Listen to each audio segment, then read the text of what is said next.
गाली क्यों देते हो? गाली देते वो मार देते का मम्मी समझावत का। क्या समझाती मम्मी? हम इनको मार देते हैं तो ये हमको गरिया देते हैं। मम्मी कहती है आज के बाद गरिया मत करो, तभी ये गर जाता है। अब मैं इसको कभी नहीं गरियाती, तभी ये मुझको झूठ। अच्छा गाली सीखे कहाँ से जी? इसके पापा मेरे देते हैं।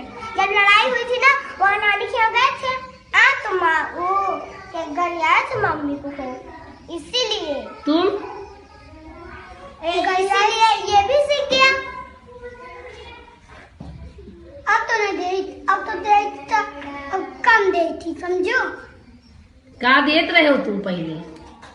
चमाइन कुतिया इससे गर जाता था हमको। बाप रे बाप, इतनी छोटी इतनी गंदी बात।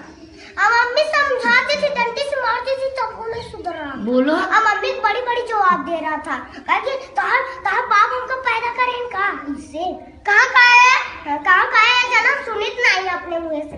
जन्म वही है ना। हाँ तो सोवा तो हम जागा तो